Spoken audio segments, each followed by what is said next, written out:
this is Miss Janelle again, and you are watching the Soul Reconstruction Project. I have a, a repeating guest with us to talk about generational trauma. This is a series, so we are on that assessing the generational trauma, looking back and zooming out, looking at the patterns, echoes, and the weight that we carry with that trauma, that generational, that ancestral back, that weight that we have behind us. How can we zoom out, look at the patterns, the strengths, the sacrifice, and then move that into how does that story live within us? How can we use that instead of using it as a backpack of wreckage, but something to help regain and rebuild something for a solid foundation. So thanks for coming back and laying it down for us. Absolutely. I appreciate you having me, Miss Janelle. This has been an absolute honor to be able to be a part of the conversation, to be having the conversation, to keep the conversation going.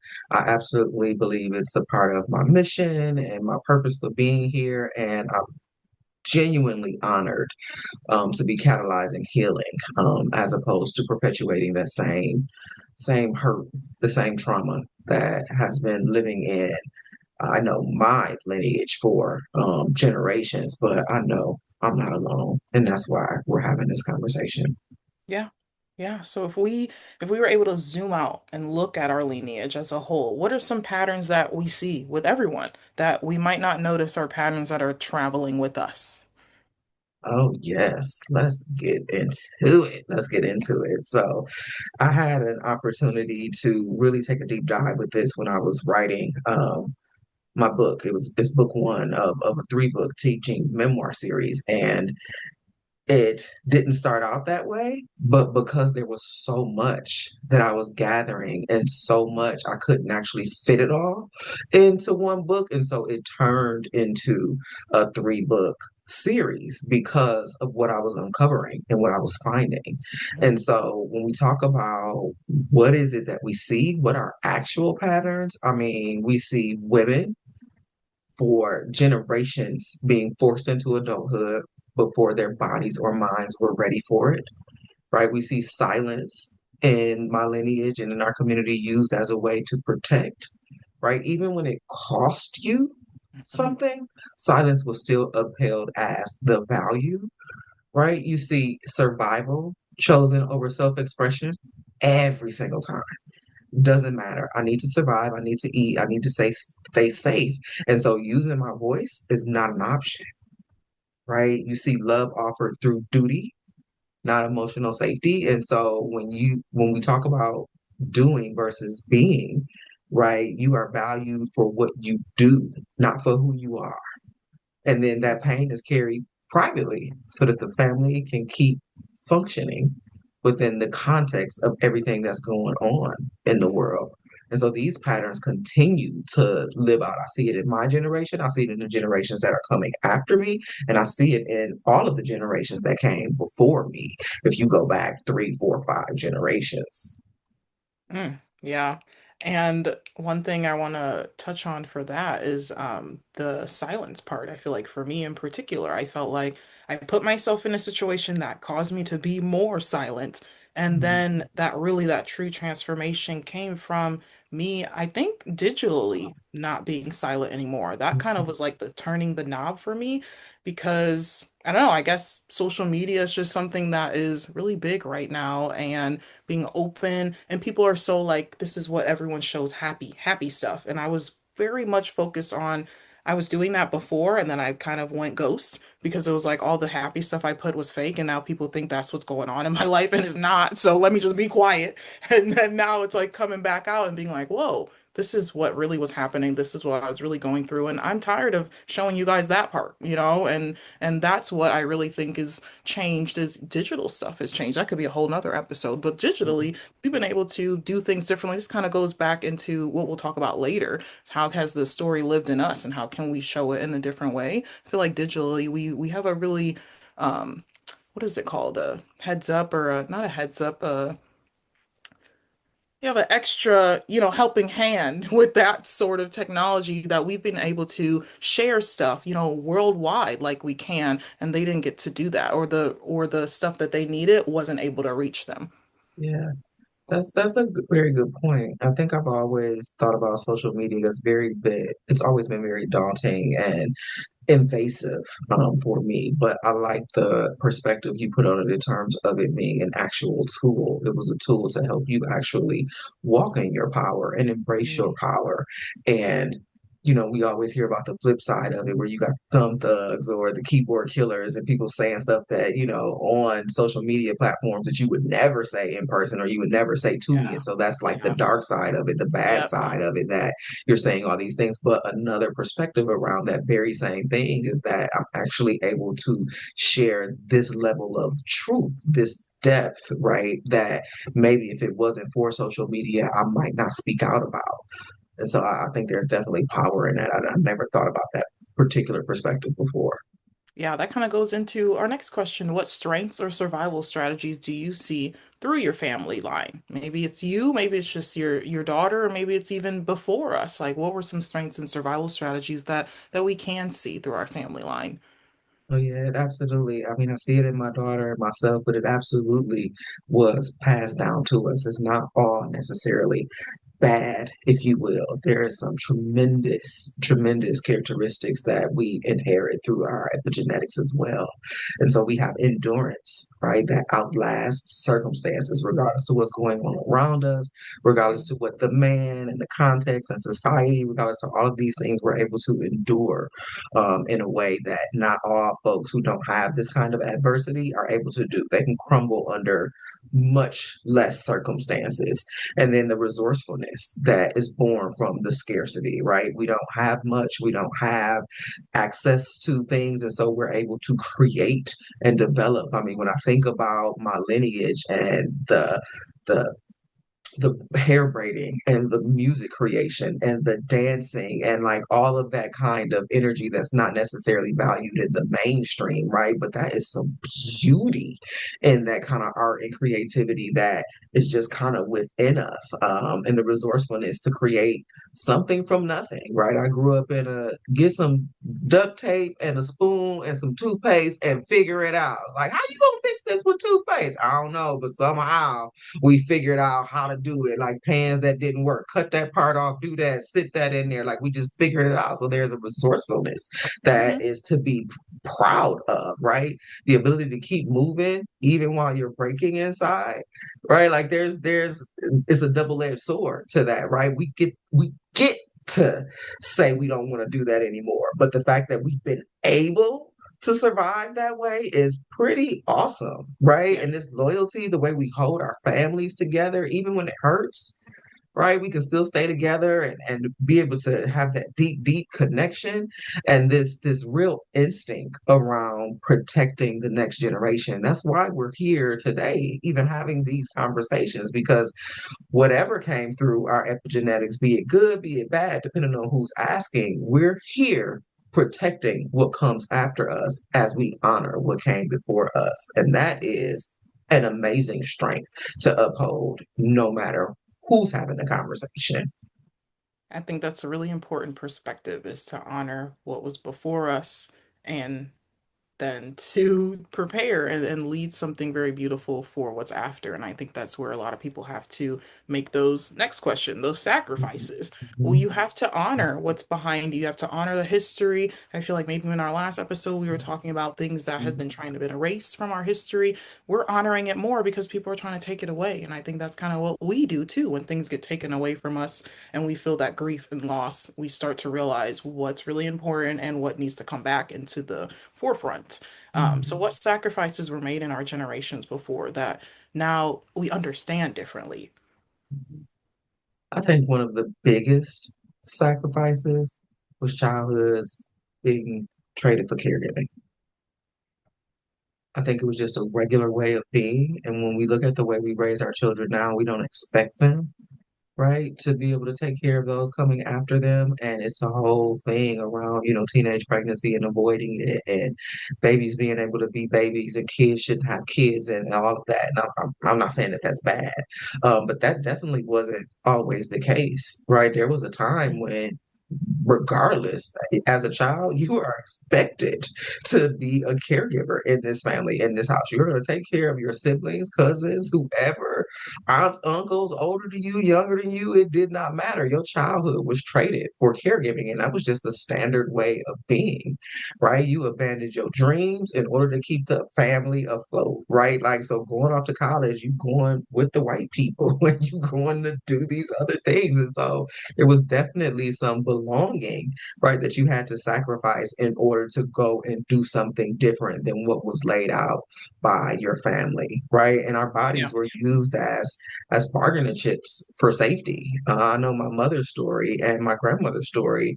My mother was abused by several men before she even turned 18. Like she grew up thinking that using her body, sex as a tool for survival and safety was indeed that was the only way she knew how to play. That was the only way she knew how to be. And in fact, using your body was the exact opposite of being safe, right? But that Mhm. was a part of what she learned, and that was the sacrifice that she made in order to eat, in order to have a roof over her head, and I got the luxury of not having to do that because of the sacrifice that she made. And so I really appreciate, everything that came before me. It's a different way of looking at it. I can honor who she was rather than judge who she was because I understand it.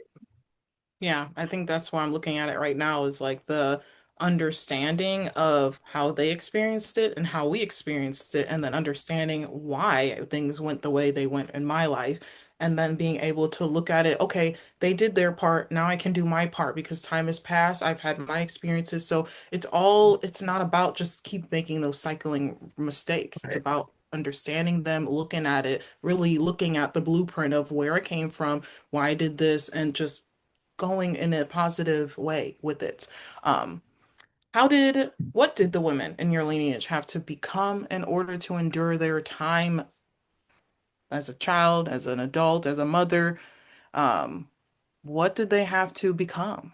And because I heard you say too, a lot of the times we just had to throw our dreams away. So also, like, what did they have to become? But also, what did they have to give up?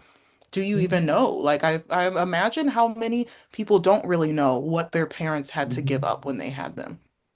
That don't know and don't consider and only look at it through their lens of who they Yep. are now and what they think, as opposed to considering the fact that those that came before them swallowed their emotions just so others wouldn't fall apart, right? You dimmed your light to avoid conflict or punishment, right? And Mhm. and even though you were doing that, those are things that you pass down to us, and those are the things we want to unlearn, right? Because at the end of the day, they had to become grown women well before their time, Yeah. you know? And we talk a lot about the fact that girls and boys, particularly in the African American community, Black Americans are made to be adults, right? We're dehumanized long before we're ready. And so that's a trait, a quality that society puts upon us and that within our own lineage that we did, right? Mothers who mothered without ever being mothered. Right, my mother's mother died when she was 6 years old, and there was never another mother figure that stepped in and protected her and put her first in the way that I do for my child. My mother, now in her late 60s in hospice, says to me that as her daughter, I am the closest thing she's ever experienced to a mother before. And so it's an amazing thing when you think about what they sacrificed and the fact that they had to show up. My mother still raised me. She still raised my brother, and then a host of other youth that came through her life that she mentored, and that people still look back and say, "Oh my God, your mom was so this," or "Your mom was so amazing," or "She taught me that," and she never actually had a mother. Yeah. The big thing I was thinking about when you're saying that is a lot of us just frame it as we had to grow up too fast. Yeah. And we see that as a negative thing, and we see it as it's that lack we missed out on something, which obviously will bring out a negative connotation and grief and gaining Mhm. some type of forgiveness from our Absolutely. parents because it's Absolutely. like, well, yeah, I missed out on something that you were supposed to do this and this, and I'm gonna give this to my child because I didn't have it. And that's not the right way to have it. That's not honoring your past. So you're not gonna come in with the same type of mindset into your future and your legacy if you're coming in it like that. And I think a big thing that I'm thinking about in episode episode with Jessica Lauren that I did is that we talk about the mother wound. We all come from mothers. We all have some sort of mother wound, and we can't ignore it. You have to honor your mother in some sort of way in order to move forward in a positive way. And I think that's a really big thing. And I love that we're transitioning into how that story lives within us. Like the first part is just recognizing that, yes, our mothers had wounds and they brought it into our life.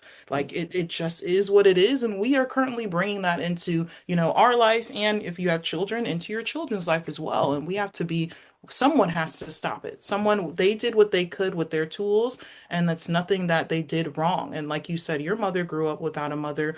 We have other parents, our parents that grew up really, really without their parents, whether they were there or they were mentally not there. They were just surviving and they were taking care of their kids the best way they knew how they were raised. And I've come through a whole different type of healing. I've been through counseling since I was a kid, family counseling and stuff, all types of counseling. But until I really wasn't angry about these things and really was looking at it in a different way, I transformed in a different way. So you could even be trying to heal right now, but still not have at the core like the right, I don't want to say the right feeling. Let me take away the right feeling, but like not having the feeling that's really going to be a catalyst for a healthy type of transformation. Mhm. There's an honoring. A part of what happened with when you honor those that came before you, they didn't actually get to name their wounds, right? Because there was a kid stay in your place, speak when spoken to. There was a different connotation. There was no emotional safety. There was no emotional presence. The generations that came before us didn't really have the capacity to do that. And I know that's very true in my family, and I'm definitely not alone. Everybody was reading danger before it even arrived. And so there was no luxury of rest and flow and ease and how do I show up differently and how do I be emotionally present. That wasn't even the language that they were using or opportunities that they had. It just wasn't a reality. And so now we get to focus on our feelings. We actually get to say we're depressed or anxious or having all these. You get to actually do that as opposed to looking at that as this horrible, horrible thing. Those that came before us didn't get to focus on their emotions in that way. They didn't get to make that a priority because they had to survive. They had to read danger. They never was allowed to name their wounds in that way. And we get to do that. And so that's a pretty awesome thing to be able to honor and respect what they sacrificed, what they went to, what they went through, the context of their upbringing and the society and what they were growing up in. And now we get the opportunity to say, I'm anxious or I'm depressed or I'm not feeling well or I need a mental wellness day. That Mhm. that that like, what? That was not a reality that they got to live. And one thing I'm thinking about now is just having a feelings chart with my daughter right now. Her being able to learn those tools very early and doing that for children early on. Just naming feelings. Like the best part about what I do is I've taught so many grades that I've had to figure out ways to try to transfer information, but in a way where they can understand it so that when they grow up, they already have that building up in them. Not when they're 11 and feeling super angry about, things that have been happening for years. Now they're like, what the heck do I do with all these emotions? What are these? Like they should be able, they are capable of learning these things as their brain is growing. It is, I mean, just like we tell them the best time to learn a different language is between these ages, just because they can sponge like so many things. So I think it's so important that now that we're learning this, that's the like extra step that I try to do in the Soul Reconstruction Project is we have to teach it to the kids around us, whether you have kids or not, a role model, whether you have nieces, nephews, grandkids, whatever, you can help our legacy. You can help our kids. And a lot of people are kind of annoyed with kids right now, but that's our fault. We have to do something. We can't avoid them. We have to do something. So it goes really good with the next question. Like, how does understanding their story change how we understand our own? So how do we bring that like exactly into the minds of the little kids? How can we transform and mash up what they did and come out with a better unscathed type of childhood for the ones coming after us? Yeah, I think You touched on this a little earlier when you were talking about the journey around being in counseling, being in therapy. I'm also a huge proponent of therapy and coaching as well. I think they're very different. And I think you need to understand the difference in the two and actually leverage the two in your life in a way that helps you be able to move forward. Anger is a real part of that, right? So the more you learn and the more you start to see your parents as people and not the heroes that you make them out to be, and they start to become real people and that stuff starts to unravel, you get angry about it. You feel like they fall from grace. Like, how dare you not be this or know this or any of these parts and pieces? But the reality is they are humans doing the best that they can, right? And so when you understand that their story from that way and you allow yourself to go through the process, right? Because many of us get stuck in the process. You get stuck in the anger or you get stuck in the sadness, right? Or the bargaining and all these different things. But at the end of the day, it's about stepping back from that and saying these patterns didn't actually start with me. They were inherited, right? Not necessarily chosen, right? So when you start to understand your own stuff through their story, it reframes it instead of a struggle, right? It's not a personal failure, right? It reframes it all so that you can see the echoes, the patterns in terms of how they show up, and then the choice that you have, right? It clarifies and gives you an opportunity to understand why your body reacts to certain things certain ways before your mind can even catch up and explain with it. You reacting and you off and you doing this thing and you think that's just how it is or how you are, right? But no, there's something epigenetically that has come through that is causing you to do that, and you have an opportunity to analyze it, step back, and do something different, right? Yeah. It's there's an opportunity there once you start to assess how their story lives in you, and you look at it not from a judgmental perspective, right? But you start to look at the trends, look at the patterns, then you have a choice to do something different. Yeah, it's definitely, I feel like we're at school. It's a very deep project that you have to work on. It's not just something that gets glossed by. Like you actually have to look at it, you might have to look at certain family members. You can even have discussions with family members. I was telling you, like with just being able to express this, being able to express that in your family, feeling like we can talk about this, that's Mhm. a being a catalyst in your family in its own. Like you're doing something different. And I think that's important. We all want to find purpose in our life. You can find purpose just within your family tree, just by doing this internal work and helping all of them. And that's the real thing that I want people to come out of this is that this cycle that we keep going through, we have a choice to stop it, especially Yep, once we recognize it and we yep, see it yep. for what it is and looking at it from the outside. Then we can dig back in and go back into our inside in a different way. So it's not something that just has to keep being cycled. I think that's what a lot of us get into that mindset. Well, it's Mhm. just happened again, and it's gonna just keep happening again. Well, I guess I just can't do nothing about it. And Yep, it's really like you can. It just takes like digging really, really yep, deep. yep. It takes time, it takes shifting your perspective, but it's actually a privilege that you are the first with the tools that get Hmm. to break what broke them. And there's power in that. There's power in that. Yes, it's scary. Yes, it's different. Yes, you're gonna get some backlash because all they know is what they know, right? But you have the power to do something different. And I say a lot, imposter. You might feel like an imposter through it, especially in the beginning. Mm-hmm. It would definitely pull you back, like, oh, okay, maybe I don't know. Like, let me learn a little bit more. And you may be quiet for a majority of your like, well, introspected. You might be very, hermit mode type of deal, trying to figure this out on your own because the few times where you do try to reach out, you don't get the responses that you expect. So I would say a lot of my journey was in that first identifying, recognizing page. It was so hurtful and it was so confusing. And then when you do bring up something, it was like, let me just keep this to myself until I've gotten to a point where I'm not feeling a type of way when someone responds. I have a armor up that in a way where I know what I'm talking about. I feel very confident because if you get into it early and you start telling other people about it and you get those opinions that don't really resonate with you, then that can make you feel a little wobbly in a foundation that's already broken that you're trying to rebuild. Yeah, Um, where do you see for your life the echoes that for your choices and the fears and the strengths? Like, where do you see the echoes in your life where you were able to make those different decisions?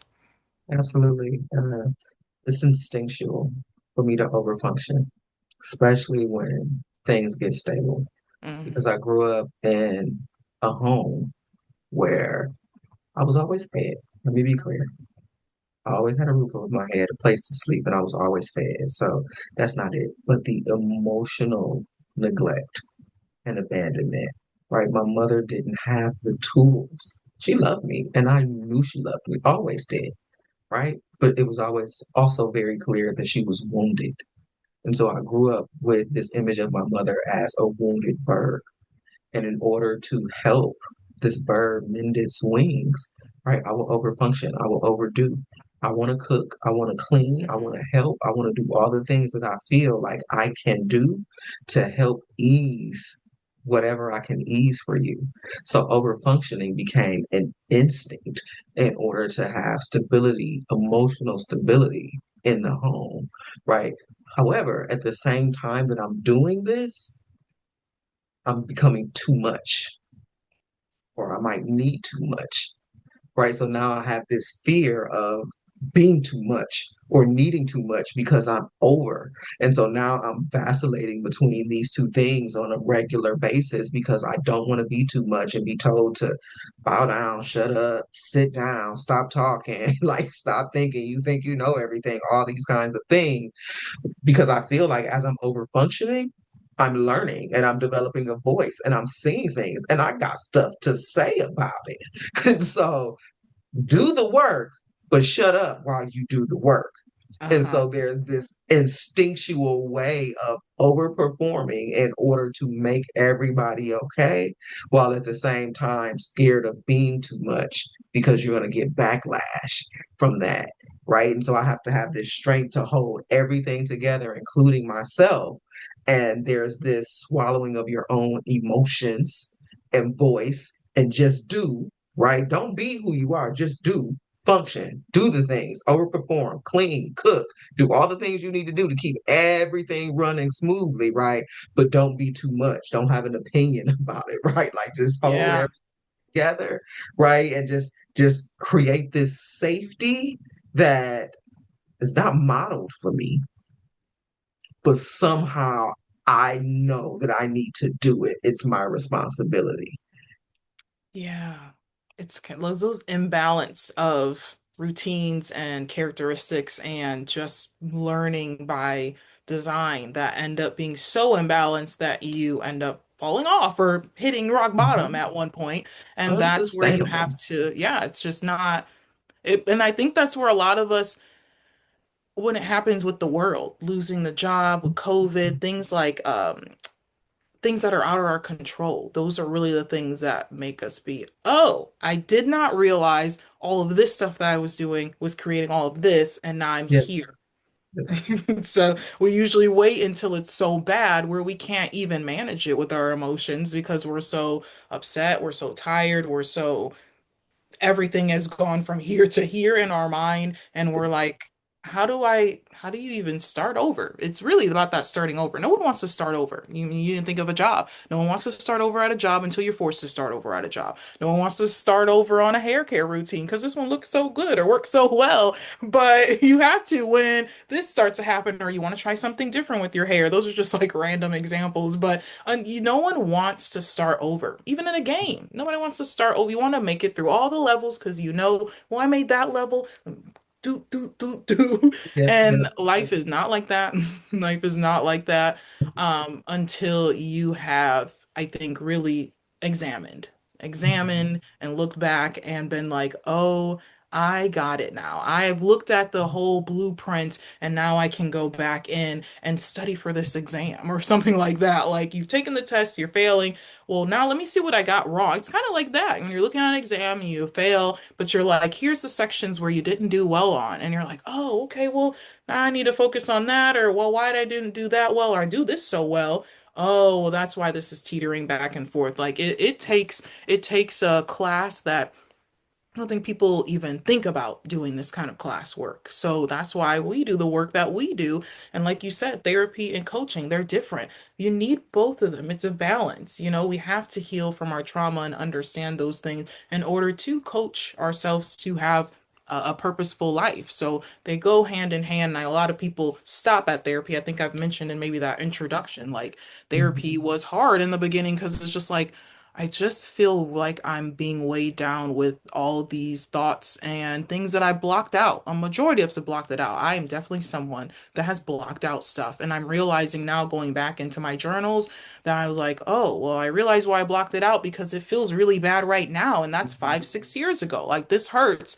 that I even went through this. So the fact that you went through it, of course you blocked it out. So I think that's one thing too that a lot of people have to forgive themselves. We think we're talking a lot about forgiving our, family members in the past and stuff, but we also have to forgive ourselves, and that's hard to do if you're not used to positive self-talk or being caring for yourself in that kind of way. It's very hard to forgive yourself for these things. So I think that's another thing of why it's important to look on the outside so you can have a soft forgiveness for your inner child and move forward, because you can't move forward if you're still upset with yourself or feeling like this is my fault. My fault.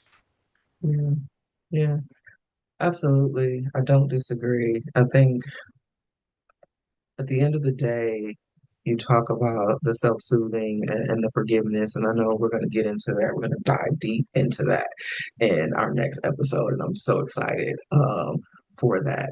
But I think one of the things that I just want to bring up or mention has to do with the way we talk, the language we use, and the power of it.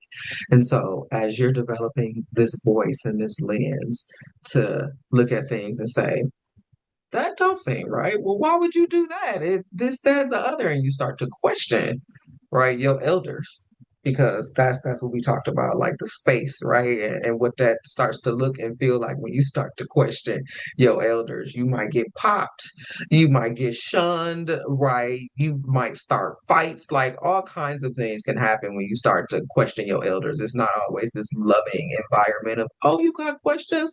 Let's talk about it. I'm open to that. And that's the environment I create for my child because Hmm. I don't want to replicate that pattern, but that's not necessarily always what you're going to receive. But I think there's so much power in language and the way you talk about it. And so if you say, for example, to my mom, well, you slept with all these men, so how you gonna give me advice on what I should be doing in my relationship? That's one way. And I don't think that's going to land well. It's not going to bring you all closer together. It's the truth, and it's your real truth. But that's one way of using the power of your language, right? Another way to use that same power is, wow, mom, like that had to hurt. That had to feel away. Like if you could talk to yourself then, right, knowing what you know now, what would you tell yourself to do differently? That's going to elicit an entirely different conversation from her Hmm. about the same things, right? But it's invitational. It opens the door. It allows for understanding and it doesn't judge her. Yeah. And so the power of our language when we're having these conversations is just one of the pieces I didn't want to leave out of the space because when we're talking about these echoes and how it shows up in us, and then we get angry and we feel things and we want to say stuff and like, wait, well, why you do that? That didn't make Hmm. sense, right? We feel all these things. But it's also important for us to understand how we speak to people. And just because we get right? To now have the tools to break what broke them, right? There's power in how we do it too. Yeah. And you can't be reckless with it. And it's very important that you do that. And we sometimes tend to be reckless. We may not have learned that etiquette, right? How to be couth about it, how to be inviting and loving and gentle, especially if it wasn't modeled for us. So now you got me not only showing up, looking at patterns and things and questioning them in a way that helps to break those cycles, but now I have to also do it in a loving way when that wasn't modeled for me either. So yeah, the onus really becomes on us to learn new skills and new ways of being and new ways of engaging. But it's still an opportunity. It's still an opportunity and an honor for us to be able to get to do that as opposed to having to do that. It's all in your perspective, but it is a necessary part of the game because it's a way to do it. Yeah.